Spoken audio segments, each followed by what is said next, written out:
नमस्कार, मैं वैद्यराज संजय आप सभी का स्वागत करता हूं। आज हम बात करने वाले हैं सिर दर्द की। सिर दर्द आयुर्वेद के हिसाब से बहुत सारे टाइप के होते हैं। इसमें 3 दोष के 3 वायु से, पित्त से, कफ से। इसके अलावा कृमि जनित शिरोशूल भी होता है जो बहुत सीवियर होता है और प्राय करके असाध्य माना जाता है। इसके अलावा एक रजोगुण के कारण होता है जो मानसिक अवस्थाओं के कारण सिर दर्द होता है। तो हम सारे ये जो हैं उसकी विगत से अभी चर्चा करेंगे। सबसे पहले अपने लेते हैं वायु के कारण जो सिर दर्द होता है। वायु के कारण सिर दर्द होता है उसमें डकार ज़्यादा आती है, पेट फूल जाता है, सिर दर्द अनस्टेबल होता है, मतलब कभी लगता है एकदम से बढ़ गया, कभी लगता है थोड़ा सा भी नहीं आराम है फिर वापस बढ़ गया। हवा लगने से, भूखे रहने से, ज़्यादा बोलने से, गुस्सा करने से ये सिर दर्द बढ़ता है। आराम करने से, पेट भर के खाने से, नहीं हवा नहीं चल रही हो ऐसे स्थान में रहने से ये सिर दर्द में थोड़ा बहुत आराम मिलता है। अब दूसरा बात करते हैं पित्त का। जो सामान्य रूप से जो माइग्रेन जो बताया जाता है वो कुछ पित्त के पैतिक शिरोशूल से मिलते जुलते हैं सिम्टम्स। नॉर्मली ज़्यादा खट्टा, ज़्यादा तीखा, ज़्यादा चटपटा खाने से, ज़्यादा गुस्सा करने से, गरम गरम खाने की आदत होने से, बार बार क्रोध करने से और बहुत ज़्यादा श्रम करने से, जिसमें बहुत ज़्यादा पसीना होता हो, ऐसा बहुत ज़्यादा शारीरिक क्षमता से ज़्यादा श्रम करने पर ये शिरोशूल होता है। ये शिरोशूल में आँखों में तेज सहन करने की क्षमता कम हो जाती है। आप धूप में जाते हैं या ज़्यादा प्रकाश में जाते हैं तो आँखों को या उसके कारण सिर को थोड़ी तकलीफ़ होती है। अंधेरे में रहने से या आँखें बंद करके रहने से उसमें थोड़ा सा आराम का अनुभव होता है। ये भूखे रहने पे बढ़ता है।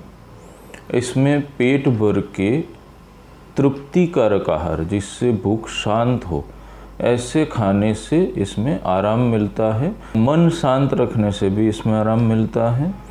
और सबसे बड़ी बात कि ये जब बहुत ज़्यादा बढ़ता है तब जलन सी पेट में, सीने में होती है। कभी कभी खट्टी वॉमिट भी हो जाती हैं। तो ये जो हैं ये पैतिक शिरोशूल के लक्षण हैं। अब हम श्लेष्मिक यानी कि कफ के सिर दर्द की बात करेंगे। कफ के सिर दर्द में सिर में भारीपन लगता है, नींद बहुत ज़्यादा आती है, ठंडे जगहों पे या ठंडे मौसम में या ठंडे खान पान से बढ़ता है और गर्म चिकित्सा से इसमें आराम होता है। अब ये होता क्यों है कि फ्रीज में या बर्फ़ में ठंडे किए हुए द्रव्य, पानी, जूस, सूप, फ्रूट, आइसक्रीम इत्यादि बार बार खाते रहने से, जब शरीर गीला हो या बहुत सारा पसीना हुआ हो उस समय हवा में या ठंडक में जाने से या ठंडा पानी पीने से या ठंडी चीज़ें खाने से सिर दर्द होता है। तीसरा, बहुत ज़्यादा सोने से, बहुत ज़्यादा आराम करने से सिर दर्द हो सकता है। ठंडे मौसम में हो सकता है। नंगे पैर ठंडे मौसम में मिट्टी या घास के ऊपर चलने से भी ये हो सकता है। तो ये श्लेष्मिक शिरोशूल के कारण और लक्षण हुए। अब इसमें जो है गर्मी में रहने से सिर में आराम होता है। सिर पे कुछ बांधने से सिर पे आराम होता है, जैसे थोड़ा अंदर गर्मी हो, पसीना हो, ऐसे चद्दर या पगड़ी जैसा कुछ बांध लेने से उसमें आराम मिलता है। एक्सरसाइज यानी कि व्यायाम करने पे उसमें आराम मिलता है। फिर कफ नाशक औषधि या आहार विहार से उसमें आराम मिलता है। अब तीसरा जो है कृमि जनित है। कृमि जनित यानी कि बारीक जो कृमि यानी कि जीव, जैसे अभी मॉडर्न साइंस की भाषा में कहें तो बैक्टीरिया से कुछ वो कृमि का वर्णन मिलता जुलता अपने बोल सकते हैं। तो इससे जो कृमि होते हैं वो दिमाग को खाने लगते हैं, अंदर से काटते हैं। ये पीड़ा बहुत ही ज़्यादा असहनीय होती है और ये जानलेवा होता है। एक बार कृमि जनित शिरोशूल हो गया तो बहुत अल्प समय उसकी चिकित्सा के लिए मिलता है। अगर वैद्य उसको सही समय पे जज नहीं कर पाता कि ये कृमि जनित शिरोशूल है तो रोगी को बचाना बहुत मुश्किल हो जाता है। अब अंतिम अपना जो है वो है मानसिक विकारों के कारण, रजोगुण के कारण, आयुर्वेद की भाषा में कहें तो जो शिरोशूल होता है, ये बहुत ज़्यादा सोचते रहने से ये शिरोशूल हो जाता है।